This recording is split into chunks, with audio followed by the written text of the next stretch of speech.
I never thought I'd fall for the man who raised me. He wasn't my father by blood, but he was everything I leaned on. And that summer when I came home from college, something shifted. A look. A moment. A silence we didn't know how to fill. This isn't a story I'm proud of. It's not a fantasy. It's just the truth. Raw, painful, and real. And if you've ever questioned the line between love and need, you might understand why I crossed it. That summer break turned out to be the turning point in my life. Something I never anticipated. At 21, I had just wrapped up my first year of university. Filled with wonder, a sense of restlessness, and an insatiable curiosity. I had seen and felt so much in just 1 year. I experienced parties, embraced freedom, felt the thrill of new friendships, tasted the sting of first love, and reveled in the intoxicating discovery of what it meant to be a woman on my own. As the semester came to a close and the dorms cleared out, I found myself packing my bags and heading back home. I think back to the house where I grew up.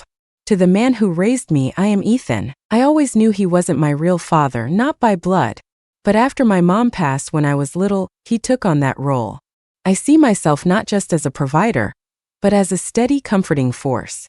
I had a man in my life who never attempted to replace her, yet he loved me as if I were his own. To me, he was my guardian. He represented safety for me. As I walked through the door, I noticed Ethan on the couch, his attention split between the TV and his own thoughts.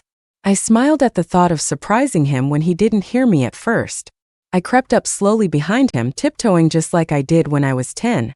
But just as I was about to reach out and tap his shoulder, I felt him turn, his hand wrapping around my wrist, and in one fluid motion he pulled me into a hug. I returned in silence. I laughed.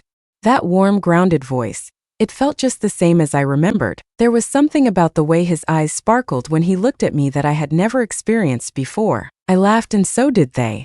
I remember a laugh that lingers in my old memories. Feels like home to me. That night, after dinner and sharing stories about school and the city, I headed to my room to unpack. Everything felt normal to me, until it stopped. When I came downstairs later, I found Ethan shirtless, only a tank top clinging to his skin, showcasing his toned arms and broad chest that I somehow hadn't remembered looking like that. I looked at him. He seemed strong. I find it solid. It's different. I found myself lost in thought, my gaze fixed on something captivating. It wasn't out of admiration, not initially. Felt more like confusion. When did he change? Or perhaps I had. I shook it off and smiled as he looked up, grinned and said, "You've changed, Sophie." You've grown. I smiled. I have, Ethan. That night in bed, I found myself unable to sleep. My voice, my arms, my warmth. I felt my mind racing, not out of panic, but because of a strange nagging pull that I couldn't quite shake off.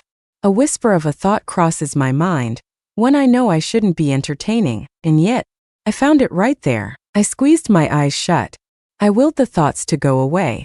I told myself it was the wine, the heat, the stress of the semester. The following morning, I found myself waking up earlier than I had hoped. The heat was intense.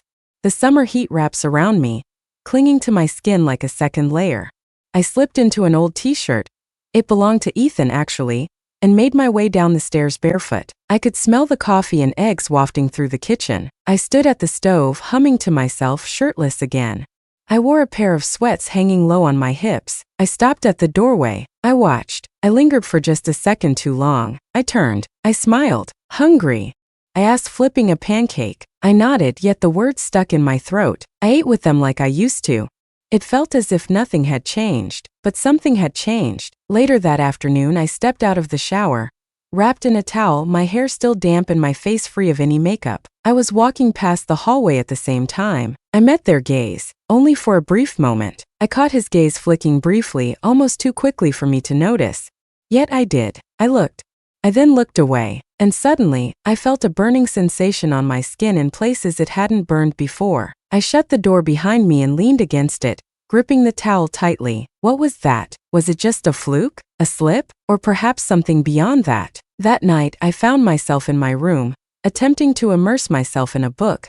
Yet my eyes lingered on the first page, refusing to progress any further. I couldn't shake off the memory of how he looked at me, and worse, the way I was looking at him. I don't see him as a father figure. I don't feel like a guardian, but I felt like a man I had placed my trust in. He felt familiar to me and yet strangely new. I felt my heart race at the thought, only to have it drop with guilt just as quickly. I felt that this was wrong, wasn't it? I reminded myself to stop overthinking. I tried to act normal. But as the days went by, I felt like everything was charged with energy. I felt an electric charge as I sat next to him on the couch. I passed him the remote, and our fingers brushed for what felt like a little too long. His compliments seemed to hang in the air a bit longer than they used to. One night, while we were watching a movie together, I leaned into his side. I did it just like I always used to, but this time I felt his arm wrap around me. It's different now. I don't feel paternal. I don't take this lightly. I found it to be slow, firm. I feel a strong sense of ownership. I didn't hear him say anything. I didn't either. I sat there still as a statue pretending to watch the screen, but I found my thoughts drifting far away from the film. I could hear it screaming,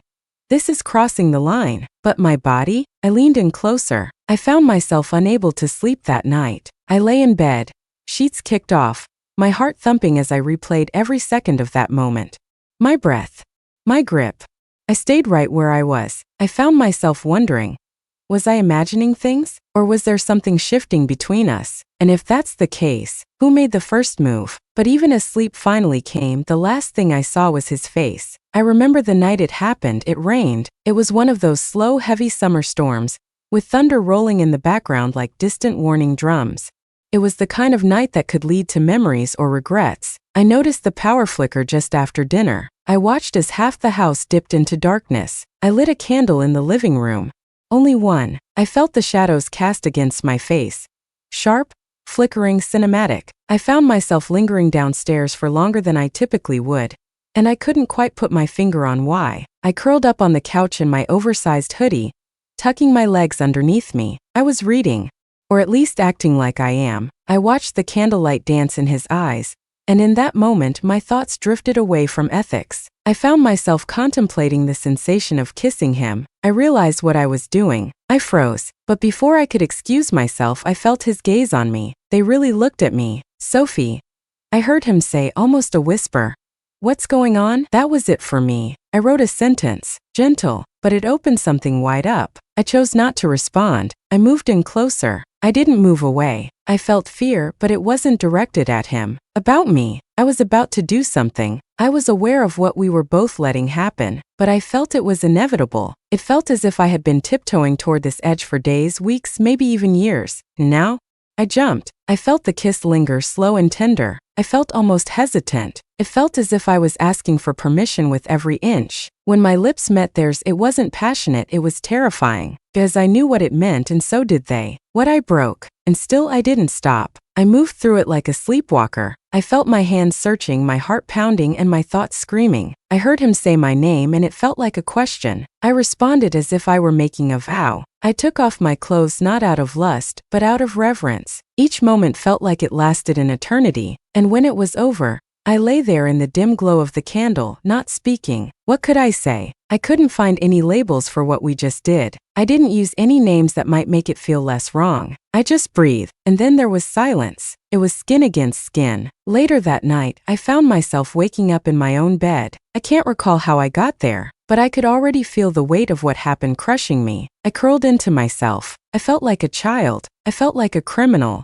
And for the first time, I found myself in tears. The next morning I avoided him. I found a plate of toast left on the counter. I didn't touch it. I could feel the air between us, thick and heavy, more than it had ever been. I didn't speak about it. It wasn't that day. I'm not the next. Every glance felt like a conversation. Each silence felt like a thunderous roar. Every time I passed him in the hallway, I felt my body recall what my mind desperately tried to forget. 2 weeks have passed since that night. I haven't spoken about it. I didn't do it directly, but it hangs in the air between us, thick like summer humidity, inescapable to me. I found him to be kind. That was really kind of you. I still cook breakfast. They still ask me how I slept. Sometimes they still call me kiddo, as if nothing ever happened, but I experienced everything that happened. Every moment since then has felt like walking on glass barefoot, with a smile plastered on my face to hide the blood. There are moments when I notice him gazing in my direction. I don't do it the way I used to. I don't feel like a parent. I don't feel like a man who's made peace with a mistake. But I felt like someone waiting for permission to believe that what we did wasn't a mistake at all. And that scares me more than anything else. A small, shameful part of me wonders the same thing. I attempted to step outside. I meet friends. I decided to reconnect with old circles. But I felt like I was pretending. It felt as if I was walking around with a secret etched into my skin, visible to everyone around me. When my best friend asked if something was wrong, I felt the urge to share, but I held back. Nearly. But how do I say? I slept with the only man who's ever made me feel safe.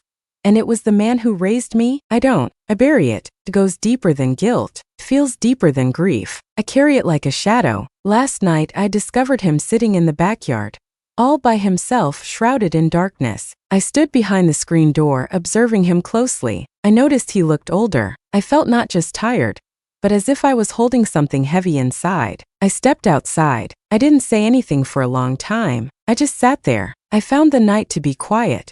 I could see that the stars were hidden behind thick clouds, and then I heard him say it. Sophie. I realize we can't go back, can we? I felt a tightness in my throat. No, I murmured. I can't. I remember it was the first time either of us admitted it. I didn't see the line as blurred. I realized it was gone, and now I was standing in the space where it used to be, unsure of what to do next. I looked at him as he said, "You deserved better from me," and I found myself at a loss for words, because deep down I had thought the same. I truly deserved better, and so did I. As I sit in my old room, I find myself packing my suitcase. I can feel that summer has come to an end. In 2 days, school starts. I find myself uncertain about what will unfold once I leave. Will we have another conversation? Will we act as if none of this ever took place?